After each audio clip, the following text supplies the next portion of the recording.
নমস্কার, আপনাদের সবাইকে আমার আরেকটি নতুন ভিডিওতে স্বাগত জানাই। তো আমি শ্রাবণ মাস চলছে, তো শ্রাবণ মাসে সোমবার করেছি, তাই ভাবলাম একটু ভোগের খিচুড়ি করি। তো ভাবলাম রেসিপিটা আপনাদের সঙ্গে শেয়ার করে দিই। তো চলুন রেসিপিটা দেখতে থাকুন, আশা করছি আপনাদের ভালো লাগবে। এখানে আমি আলু আর কুমড়োটা কেটে নেব। আর আপনারাও এইরকমভাবেই বাড়িতে ভোগের খিচুড়ি করে দেখবেন, দুর্দান্ত টেস্টি হয়। এমনিতেই ভোগের জিনিস খুবই টেস্টি হয়, সেটাই কোনো কথাই হবে না ভোগ নিয়ে। তাও বললাম আপনারা এইভাবে ট্রাই করে দেখবেন একবার যদি পারেন। এখানে আমি দিয়ে দিচ্ছি জিরে, এখানে আদা কাঁচা লঙ্কা নিয়েছি। আর আপনারা যদি এই রেসিপিটা ট্রাই করতে চান, আমি ডেসক্রিপশান বক্সে সমস্ত উপকরণ দিয়ে দেবো, আপনারা সেখান থেকে দেখে ট্রাই করতে পারেন। এখানে আমি কড়াই নিয়েছি, আমি চাল নিয়েছি যতটা পরিমাণ, এখানে আমি বাটি মেপে ততটা পরিমাণই ডাল নিয়েছি, নিয়ে এবার ভেজে নেব। আর আপনাদেরকে বলছি, যদি আপনাদের ভিডিওটা আমার ভালো লেগে থাকে তাহলে অবশ্যই একটা কমেন্ট করে জানাতে ভুলবেন না। আর ভিডিওটা একটা লাইক করে দেবেন, নতুন হয়ে থাকলে সাবস্ক্রাইব করে ভিডিওটা শেয়ার করে দেবেন।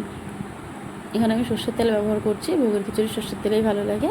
এইবার আমি আলু আর কুমড়োগুলো একটু সামান্য লবণ আর হলুদ দিয়ে ভালোভাবে লাল লাল করে ভেজে নেব।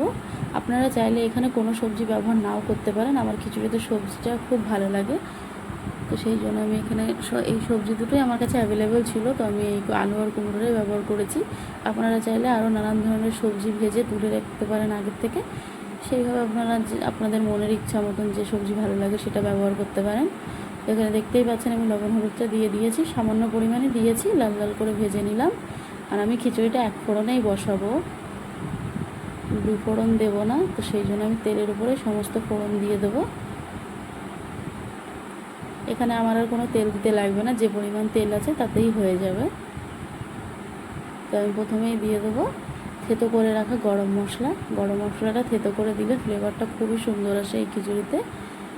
আর আমার শুকনো লঙ্কার ফ্লেভারটা খুবই ভালো লাগে, তো এখানে আমি 4 থেকে 5টা শুকনো লঙ্কা দিয়ে দেবো। দিয়ে দেবো তেজপাতা। আর এই রেসিপিতে আমি কোনো 5 ফোড়ন না, এখানে আমি জিরে ব্যবহার করব। তো এখানে আমি তেজপাতা দিয়ে দিয়েছি, দিয়ে দেবো জিরে। আর আমি যে বাটা মশলাটা করে রেখেছি সেটা দিয়ে দেবো, দিয়ে ভালোভাবে মশলাটাকে কষাতে থাকবো যতক্ষণ না তেল ছেড়ে যায়। এই যে বাটা মশলাটা দিয়ে দিচ্ছি। এই খিচুড়িতে কোনো গুঁড়ো মশলা ব্যবহার হবে না, আগে থাকতেই আমি জিরেটা পেস্ট করে নিয়েছি আদা আর কাঁচা লঙ্কার সাথে। এখানে শুধু লবণ আর হলুদটা দেবো, তাছাড়া অন্য কোনো গুঁড়ো মশলা ব্যবহার করব না। এটা একদম সিম্পলভাবে এই ভোগের খিচুড়িটা করা যায়, আর টেস্টে কোনো কম্প্রোমাইজ নেই, অসাধারণ হয়। সময়ও কম লাগে, উপকরণও কম, কিন্তু ভীষণ টেস্টি হয়। এমনি ভোগের জিনিস খুবই টেস্টি হয়। এখানে লবণ আর হলুদটা দিয়েই দিয়েছি। এবার একটু ভালোভাবে নাড়াচাড়া দিয়ে দেবো কাজু আর কিশমিশ। ভোগের খিচুড়িতে একটু কাজু কিশমিশ একটু চীনাবাদাম দিলে বেশ সুন্দর লাগে। এখানে আমি কাজু কিশমিশটা দিয়ে দিয়েছি। এবার দিয়ে দেবো চীনাবাদাম, দিয়ে এই বাদামগুলোকে মশলার সঙ্গে ভালোভাবে ভাজা করে নেব।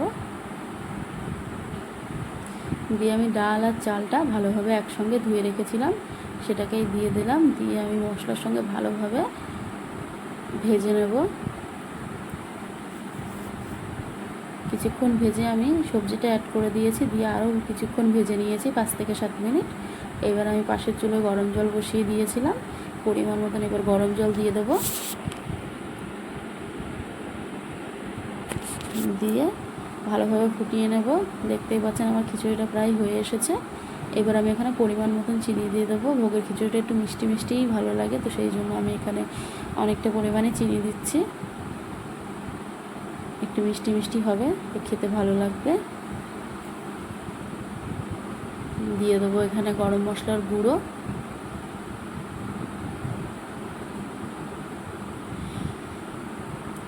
আর দেবো ঘি।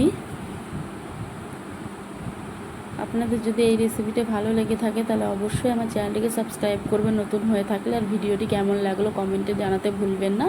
আর ভিডিওটা একটা লাইক করে শেয়ার করে দেবেন। আর পুরো ভিডিওটি দেখার জন্য আপনাদের সবাইকে ধন্যবাদ।